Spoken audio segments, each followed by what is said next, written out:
You have already been hypnotized if you've cried or been startled in a movie.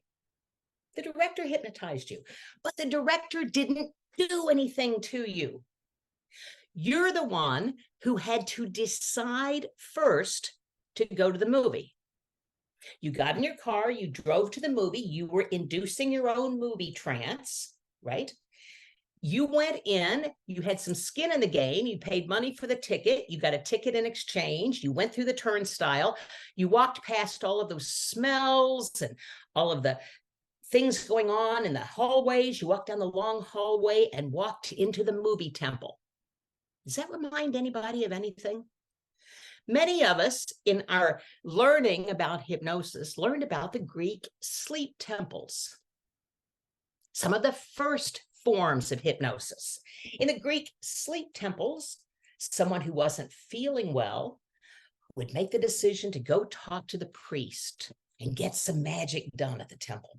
They would trek down to where the sleep temples were, go in, exchange their clothing for some robes or something comfortable. The priest would lead them through a long line of chanting people and incense and senses, take them to the Greek sleep temple, have them lie on a slab, say some fancy words all over them, say, okay, I will be back in the morning and you will be better. Mostly when they came back in the morning, the person was better. They got up and went home. They started getting better the moment they decided to go get help. And that time on the sleep temple was introspection. It works beautifully. And they could decide to go ahead and heal. So a movie theater is a lot like that. You're inducing your own trance. You're walking in, you're exchanging things, you're walking down those long hallways and into the entertainment temple. You get situated in your seat and the movie begins. Well, after half an hour of previews, but the movie eventually begins. The lights dim. Notice the inductions going on here. The lights dim and you know just what to do. Turn off your cell phone and be quiet. And the movie starts. And if you enjoy the movie, you forget about the person sitting next to you. You forget that you're in a theater. You forget that there's a director, that there are camera people and sound people. There's a whole crew and they're actors, and you get into it. You jump or you laugh or you cry because you allow yourself to get into that movie. And the movie then has hypnotized you to believe that this stuff is happening to you, even though you know full well consciously that it's not happening to you. But that is a great example of everyday hypnosis that you allow to happen and make the decision to go with it. If you've ever missed your exit on the expressway, the name for it is highway hypnosis. You're in that driving trance, just going along, minding your own business, and all of a sudden go, oh, I just missed my exit. Snapping back into consciousness, taking yourself out of whatever trance you were in, fighting with your boss or whatever it is you were thinking about, and you snap yourself right back into consciousness, which is what happens in on-purpose hypnosis as well. People don't get stuck in hypnosis. They will come back. You can think about it like this.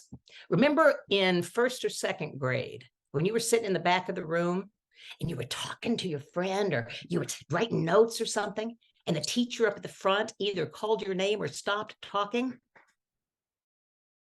Suddenly, you stopped what you were doing and focused your attention on there. Oh my goodness, the trance was broken, right? But that is all responding to suggestion, responding and taking suggestion. You've been hypnotized or you're in a state of hypnosis if you can't find something that's right in front of you. Have you ever looked all over the house for your keys and you're holding them? Or your phone and you're talking on it? Right? My friend Dan Candell tells a story of talking to his dad when his dad was very ill at one point. And he was, oh, wait a minute, hold on, I've lost my phone. Where's my phone? He's looking all over and his dad said, you're on it. It's at your ear. But he had placed himself in that other kind of trance. He couldn't see something that was right in front of him. In hypnosis school, we learn that is one of the deepest levels of hypnosis you can be in. According to the Harry Aaron scale, that is negative hallucination. Not seeing something that's right there in front of you. It's a very natural state of everyday hypnosis. You don't see something that's right in front of you, mostly because you have given yourself the suggestion, I can't find my keys. I can't find my keys. I can't find my keys. And then you can't until somebody says, they're right there on the table. So that is an everyday state of trance or hypnosis that we put ourselves in. You can't remember what you ever saw in that guy you're breaking up with. What did I ever see in him? Another deep level of hypnosis. That is positive hallucination. Putting something on that person that is not even actually there. Positive hypnosis. We do it to ourselves. It's everyday hypnosis. It happens all the time. What about you tell yourself, I can't sleep? You're rolling in bed. Oh man, I got to get to sleep. I can't sleep. Why can't I sleep? I can't sleep. Right. You're taking the suggestion you're giving yourself. I can't sleep. If you can't sleep, rather than roll around telling yourself that you're not sleeping and you're unhappy about that, how about get up and do something else? Get up, go to the bathroom, get a drink of water, do anything else that is not sleeping, right? And then go back to bed. You changed your trance. You've hijacked your own trance. That is self-hypnosis. It works the other way too. You tell yourself you can do something and then you do it. Self-hypnosis. I can do this. I'm gonna do this. Karen Ross told us a story earlier about taking some training, and yes, she just didn't like what was going on. She didn't like it, but she found the right thing and she loves it. Yes, she found something that she aligned with, and now her joy is behind that. That too is everyday, real world self-hypnosis.